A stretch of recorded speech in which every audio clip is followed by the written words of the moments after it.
Evangelho de São Mateus, capítulo 9. Jesus entrou num barco, atravessou o mar e foi para a sua cidade.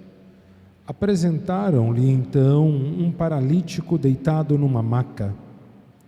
Vendo a fé que tinham, Jesus disse ao paralítico: "Coragem, filho, os teus pecados estão perdoados."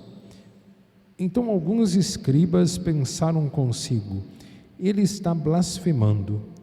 Jesus, porém, conhecendo seus pensamentos, disse-lhes: "Por que pensais o mal em vossos corações?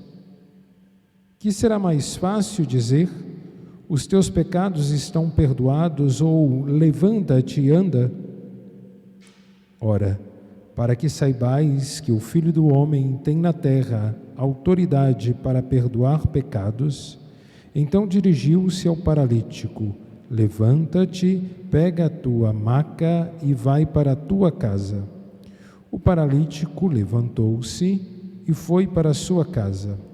Vendo isso, a multidão ficou cheia de temor e glorificou a Deus, porque deu tal autoridade aos homens. Ao passar adiante, Jesus viu um homem chamado Mateus sentado no posto de arrecadação e disse-lhe: "Segue-me." E ele se levantou e o seguiu. E quando estava sentado à mesa em casa, vieram muitos publicanos e pecadores e sentaram-se com Jesus e seus discípulos. Os fariseus viram isso e diziam aos discípulos dele: "Por que vosso mestre come com os publicanos e pecadores?" Ao ouvir isso, Jesus disse: "Não são os que têm saúde que precisam de médico, mas os doentes. E depois aprender o que significa: misericórdia eu quero, não sacrifício. Com efeito, não vim chamar justos, mas pecadores." Então aproximaram-se de Jesus os discípulos de João e perguntaram: "Por que nós e os fariseus jejuamos e os teus discípulos não jejuam?" Jesus lhes respondeu: "Acaso os convidados do casamento podem estar de luto enquanto o noivo está com eles? Dias virão, porém, em que o noivo lhes será tirado, então jejuarão.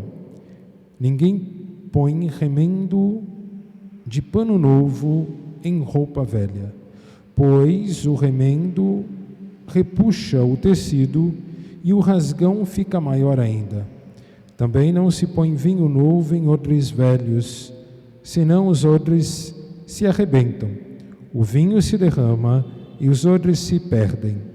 Vinho novo, porém, põe-se em odres novos, e assim ambos se conservam."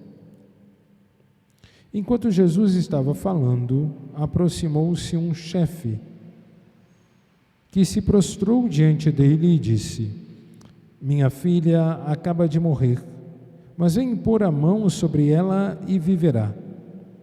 Jesus levantou-se e com seus discípulos o acompanhou.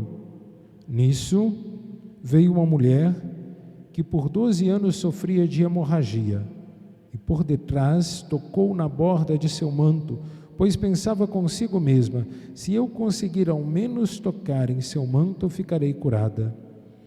Jesus voltou-se e ao vê-la disse: "Coragem, filha, tua fé te salvou." E a mulher ficou curada a partir daquele momento. Chegando à casa do chefe, Jesus viu os tocadores de flauta e a multidão agitada e disse: "Retirai-vos. A menina não morreu, ela dorme."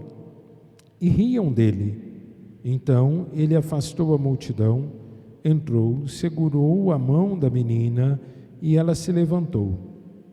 E a notícia disso espalhou-se por toda aquela região.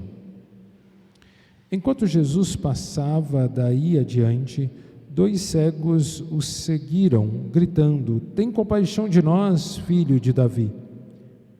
Quando entrou em casa, os cegos aproximaram-se dele e Jesus lhes perguntou: acreditais que eu posso fazer isso? Eles responderam: sim, Senhor. Então tocou nos olhos deles, dizendo: faça-se conforme a vossa fé. E os olhos deles se abriram. Jesus os advertiu: tomai cuidado para que ninguém fique sabendo.